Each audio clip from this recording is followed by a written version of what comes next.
the meaning of the SURD in mathematics is that before we get the, let's say I say 2 plus 3, 2 plus 1, that is equal to 3, right? So that's something simple you want to know. So what about this? What about something like this?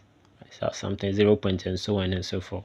This is a little bit easier. That is why we bring it up the word called a SURD for easily or calculations of the decimal and so on and so forth. So what it does is this: calling this sign here, which is the square root in mathematics, let's say that is the machine, right? So the work of this machine is to break any number that we put inside. So this is going to be a full staff, right? So taking the full staff and put it inside this machine, the machine has to process the full staff. So if you are unable to process the full staff, that is where you become what the word SURD. So how do you identify the numbers that can qualify to be a SURD? This is not a SURD, right? So the square root of 4 is not a SURD because this machine can easily break this guy to be equal to 2. That's what we call a perfect number. If you want to know more, make sure that you subscribe to the channel. This is an introduction to SURD. So we want to know the meaning of this and why it is so important. The reason is that here we are okay with maybe 2 plus 2, that is equal to 4, 0 plus 1, that is equal to 1. So what about decimals like this, right? So 0 0.123 plus and so on and so forth. What do you think would be the answer? So what about this one, right? If what happens if the decimal doesn't terminate? Right, so something like this, how are you going to solve these two questions here? Now that is why we bring up the word SURD. So the SURD here helps us to solve questions that a little bit complicated like this, questions with a decimal and so on and so forth, right? So the meaning of the SURD here is that consider this thing here, this sign here, which we normally call a square root sign here. So assuming that is a house, so within that house here there are people inside the house, right? So let's say that house only takes what iPhone, right? So it takes what only iPhone. Apart from iPhone, this house doesn't take anything again. So what I'm trying to say is that if you have a number, the work of this house here is to check whether you can break that number down. If you cannot break the number down, that is what we are calling what SURD, right?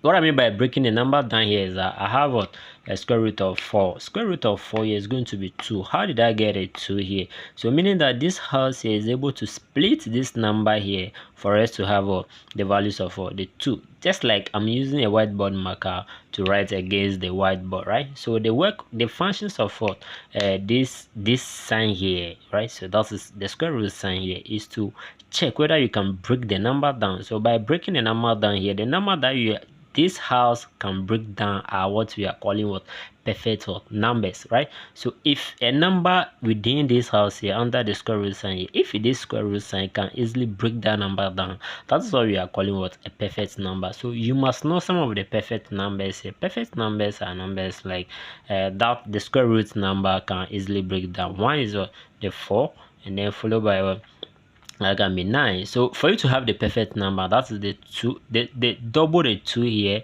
and maybe 3, and then 4, and then 5, and so on and so forth. So if I double this one, I'm going to have 4. So I double this one, I'm going to have 9. This is going to be 16, and then 25. So numbers like this square root sign here can easily break it down. So those are the numbers that we are calling perfect number.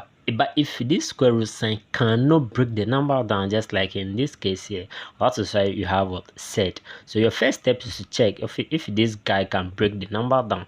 So let's see how to tackle some of these things using a pure examples. Addition and subtractions of a SURD follow a certain law, right?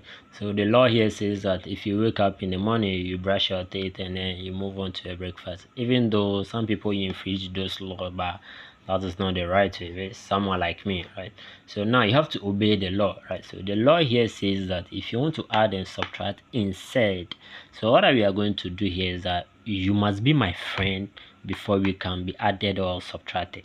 So what I mean by being my friend is that if this is a square root of 2, I must see the square root of the square root of 2 before we can be added or subtracted. Remember, I say addition and a subtraction only, right? So this guy and then these two people has to be the same thing before we can combine them together. Other than that, we are not going to allow them to be joined, right? So by addition and subtraction. So the square root of 2 here, I must see the same thing here before I can move on. But here's the trick. Now if you have, like, let's say s plus another x here. Remember, what am I going to get? So this is algebraic, right? So this, what am I going to, I'm going to have 2x. Where is this 2 coming from? This 2 is coming from the one here, right? There's a 1 also this 1 here. That's why we are having 2x here. So the same idea is happening here. So meaning that here there's 1 here, right? So there's 1 here and 1 here. So here we are going to have 1 plus 1. That is 1 plus 1, right? And then you remember there's a root 2 here, so we are going to have a root 2. So the answer to this is 2 root 2. Is that okay? So why this only one root here? That is why we are saying that before you can add, you have to make sure that these people are what the same, or before you can add or subtract. So what about this portion here? Here we are going to have a 3 root 2. Is that okay? So meaning that there's a 2 plus 1 here, and then you repeat one of this root here. That is why these two people has to do the same thing for you to be able to repeat just one, right? Okay, perfect. So what about something like this, right? So what about something, the law here, you must obey the law here. These people, we can never add them, right? We can never combine them. The reason is that they are not the same, right? So they are not the same. You can never add them together or subtract them together. So you leave them as it is. So here's another one here. So you have a root of 4 plus root 2 here. Now the way of solving this thing here, obviously this guy is a perfect number. You have to make sure that you reduce this guy to the lowest form. So here we are going to have a 2 plus root 2, right? So meaning that this guy tends to be a 2 before you can proceed. But can we add this? We cannot add them because this is not what a square root sign. So what about questions like this, right? This is about additions of what a set. So talking about additions of a set, so I'm calling this guy, the one outside here and then the one outside here, to be the family, right? So these are the family members. So the family members are supporting their children. So the one inside the square root here is going to be the brother. So this guy, these two guys here are brothers, right? So the key here is that whenever you want to add any set here, you must make sure that the number under the set are the same, right? So what if that happens? So we are going to add the family members. So the family members are outside, that is the 2 and the 4. So 2 plus 4, that is equal to 6, and then we are going to repeat just one of these brothers here. That is the reason why these people here must be the same. Now look at something here. We have a root 2 and then plus root 3. These two people are not brothers. Can you see? They are not brothers. In other words, technically they are not the same. For that reason, you can never add these two people, right? So the key here is that you must make sure that the number under the square root sign are the same. Additions and subtractions of a set in mathematics are siblings, right? So the meaning of a siblings, if you guys are siblings, then you people share some values in common, right? What I mean by that is that for you to subtract any set here, you have to make sure that the number under the square root sign here are the same, right? So these people must be the same. Maybe in some ways we can call them brothers. So they are brothers. They must be the same. If they are not the same, we can never subtract them. So if they are the same, what are you going to do? You are going to deal with a guy outside here. So I'm calling them family members. So they are family. So the one outside here, that's the 4 minus 2. The answer here should be equal to 2, right? So outside to outside, and then you are going to repeat these people. The brother is here, just one of them, that is equal to 2. Is that okay? So you have 2 root 2. Now look at something. I have root 2 minus root 3. These people here, the key say, or the law says that they must be siblings. They have to be brothers before you can subtract them. So in this, we can never subtract these two people like this. You leave it as it is. Here we are going to talk about multiplications of a set. So from the previous part, we are okay with additions and then subtractions and the meaning and the implications of a set. Now here, what it means, we all know this, right? 2 multiplied by 3, that should be 6, right? So in terms of a set, we know the meaning of a set already. So I have a root 2 multiplied by root 3. So how to multiply inside here is also you multiply outside by outside and then inside by inside. So what I mean by outside is that anyone that is here, so you all know that there's 1 here, there's 1 here. So 1 multiplied by 1, that should just be what? 1. And then inside to inside here is the guy inside here. So 2 multiplied by 3, that should be root of 6, right? So 2 by 3, that should be root of 6. So the answer here is just root 6. So that's how simple you multiply what inside. So inside to inside and then outside to outside. So here questions like this, you have 2 root 2 and then multiply by what? 3 root 2 here. So outside to outside and then inside to inside. So outside to outside first. So 2 multiplied by 3, that should be what? That should be 6.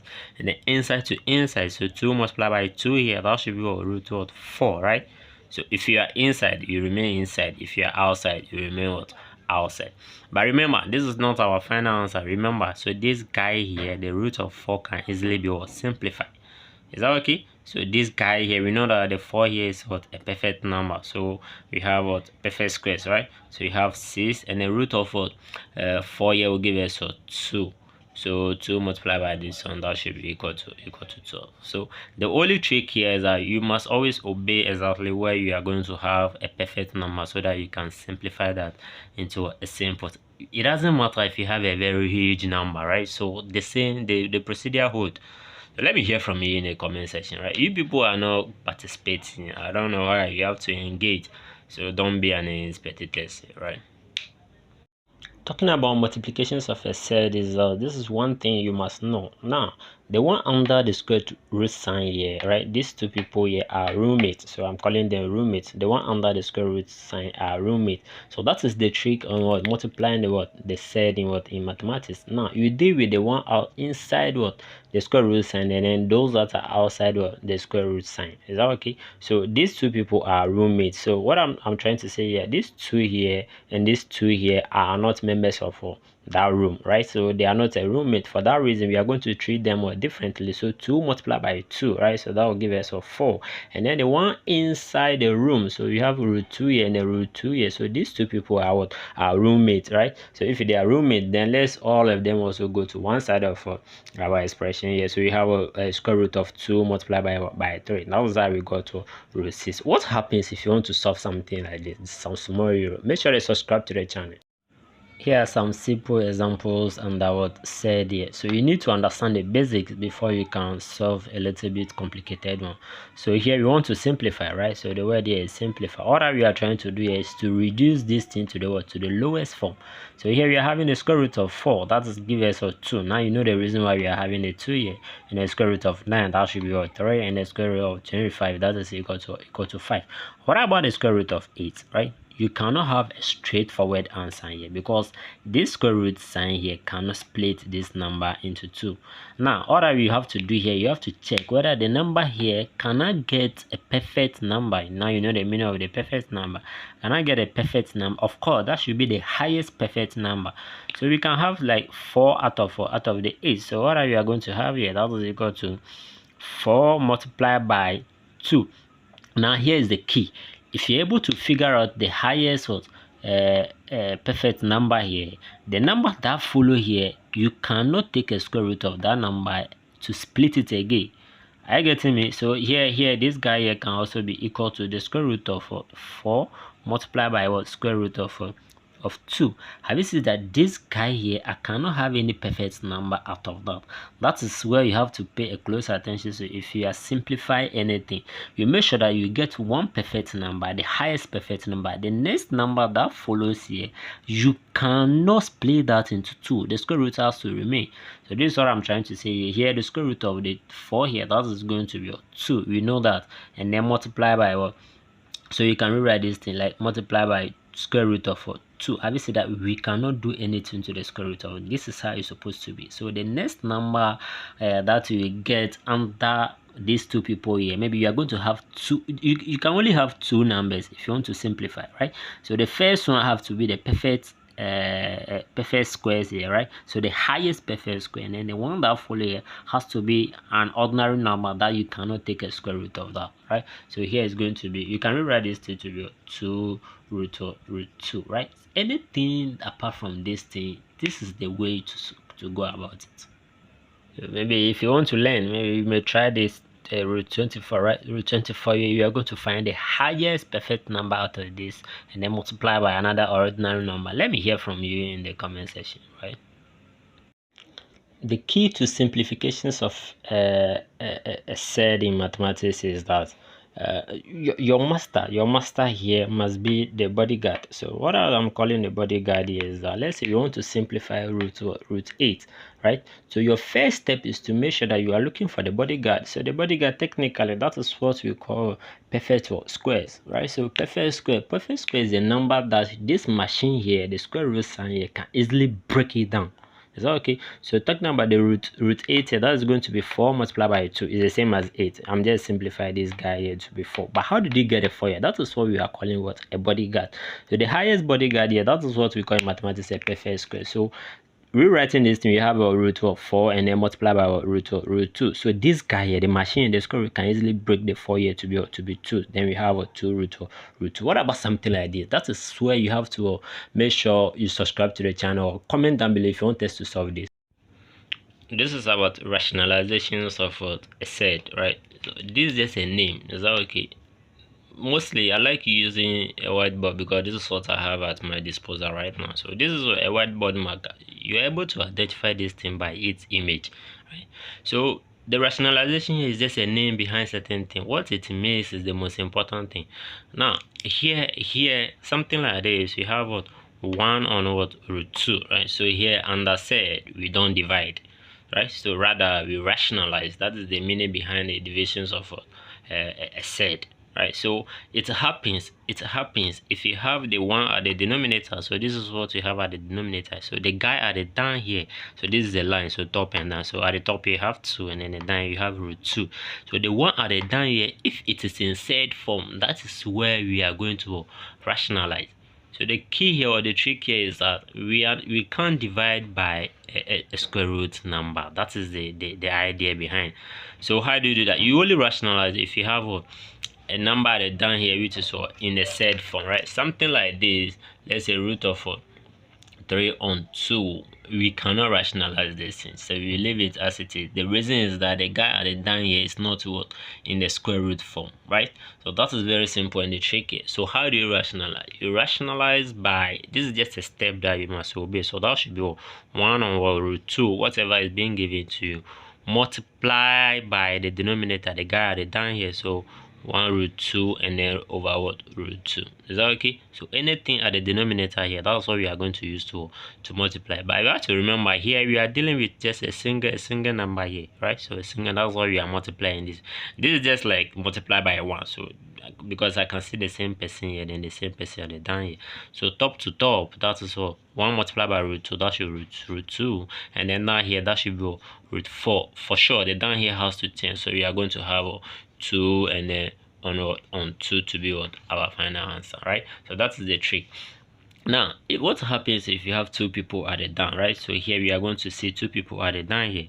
So if that is the case by the subtraction or maybe multiplication, so the way of rationalizing is that we are going to repeat whatever is being given to you and then multiply by the down here. So what is happening, the sign here, if it is a subtraction, is going to tend to be addition, right? So multiply by this one here, added by that, and then that added by that, right? So the sign here has to change if you are dealing with 2 people at the denominator. So what we are going to do here, you multiply this, you use this guy to multiply this, and then use the same guy to multiply that, and then here the same thing also follows.